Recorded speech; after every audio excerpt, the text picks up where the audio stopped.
Hello, welcome to my channel. Today we have a new guest. She will be talking about her master's admission process and visa interview experience. So let's welcome Medha. Hi Medha, welcome to my video. Hello, how are you doing? Yeah, I'm good. How are you? I'm good. Can you please introduce yourself? Hello everyone, I am Medha. I'm from Vijayawada, Andhra Pradesh. I'm doing my master's in computer science here at Auburn University. Okay, thank you. Then how do you know about this university? I got to know about this university from one of my friends, and I was also looking at the top 100 universities, which ranks for the rankings for the computer science.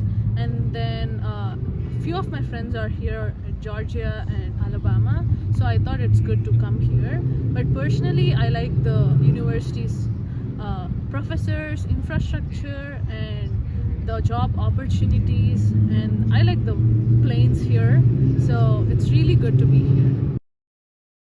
Okay, then how did you get the master's admission here and what is the procedures? I think getting an admit at the US university is a bit complex.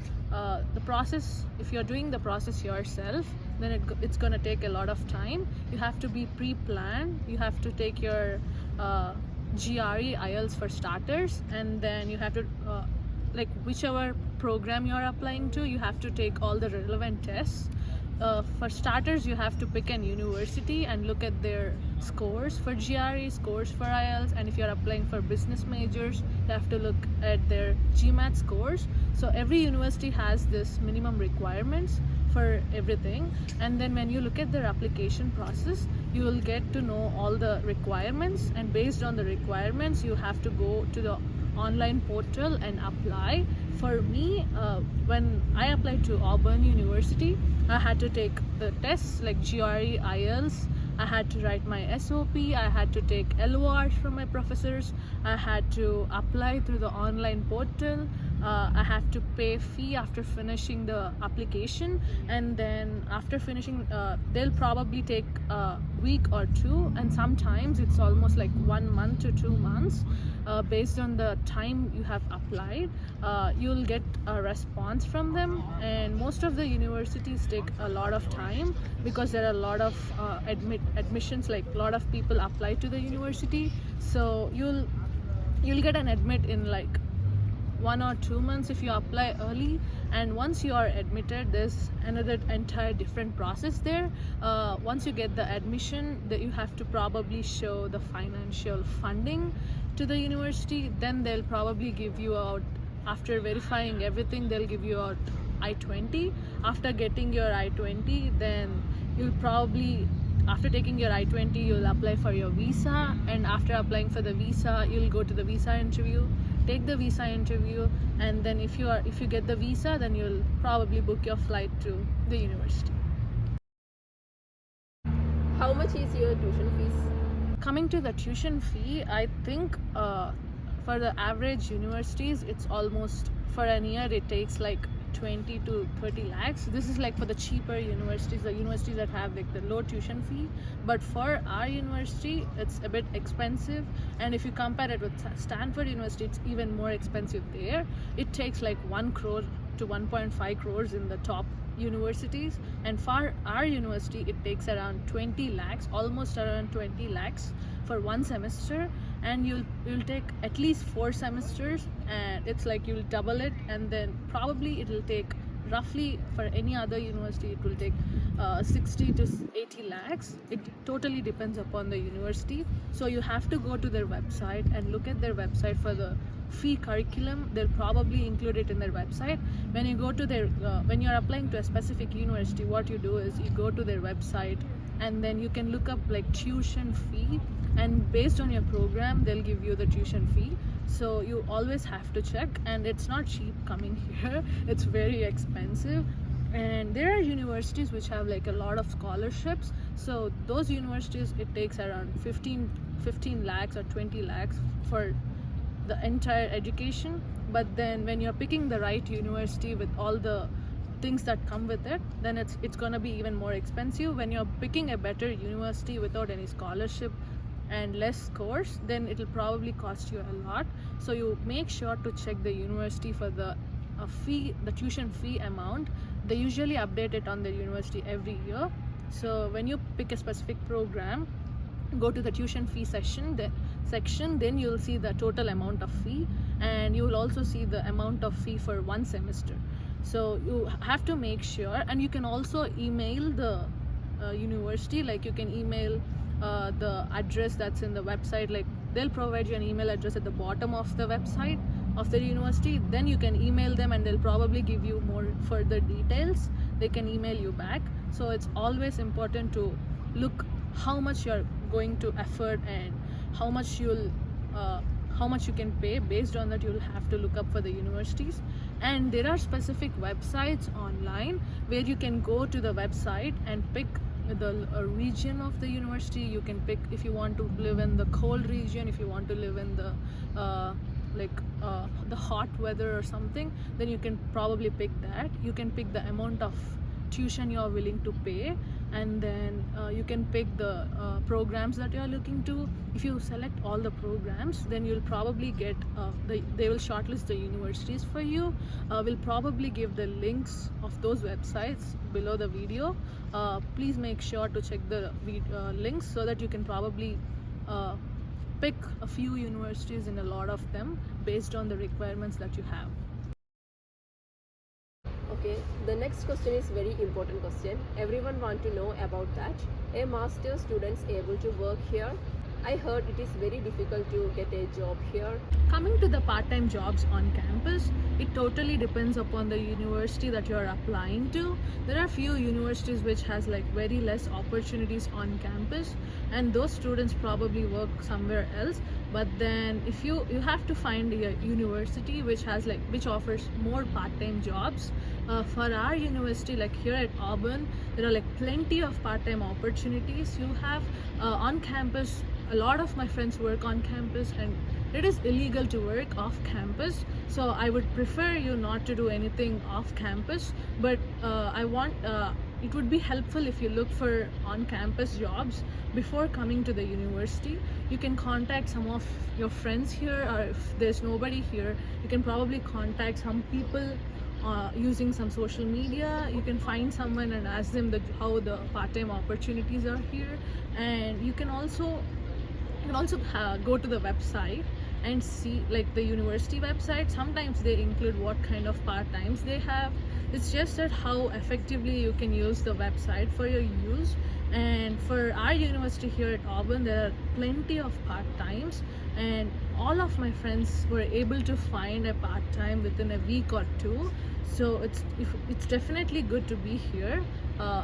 But then if you want on-campus jobs which are like the graduate assistants and all that, then you will have to look up on the employment. We have AU employment website where they post all the recent job postings, like the openings of the job. And for me, I work as a graduate assistant at the Graduate School of Auburn. So for me, I'm more working related the IT and computer science. So I work at the graduate school about that. But then if you are looking for part-times to come here, it's very good to look at the universities that offers more part-time jobs. And then you probably have to go to the university early. So if the classes start on 15th, suppose if the classes start on 15th of August or something, you probably have to be there like 1 or 2 weeks early to just look for part-times and opportunities. You can go around campus and talk to everyone. It's good to be here as soon as you can. As soon as you get the visa, it'll give you more time to look for part-time jobs before the classes start. And it is very helpful to be here early. If you're coming here for the fall semester, the classes would be from August 15th. So if you're here at mid-July, after you get your visa, it'll be really helpful to have like 2 weeks before the classes. You can go to the everywhere on campus. You can go to all the eateries. You can go there. You can ask them if they have any part-time opportunities for students, and they'll probably be very helpful to you. They'll be very willing to help you out. And even the seniors, like the people from your background who are here, they'll also be very keen to help you out. They'll look out for you. So it's very good to be here early to get a part-time.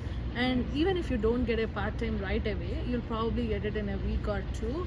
and even if the part-time situation is very hard, you'll get it in a month for Auburn University. I'm not sure about other universities, but it totally depends upon which university you're picking. So you have to be careful. If you're depending on part-time for money, then you have to be careful to pick the right university.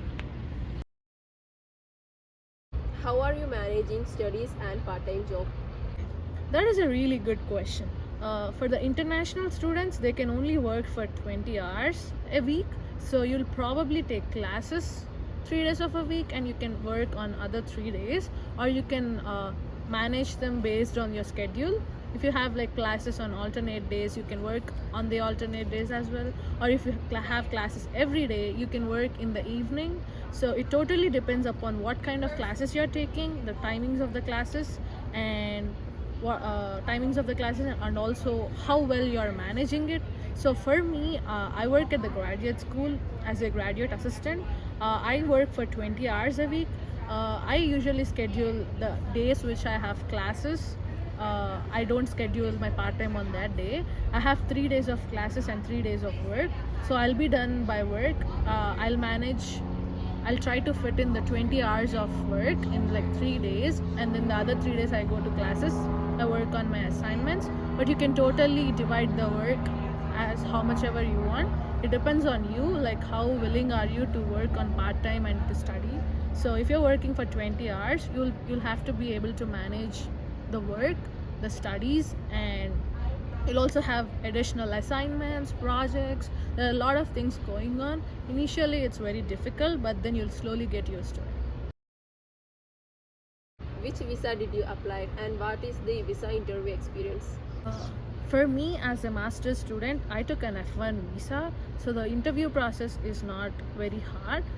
For the starters, you'll have to go and book an visa appointment, and then you will have to go for the fingerprinting session.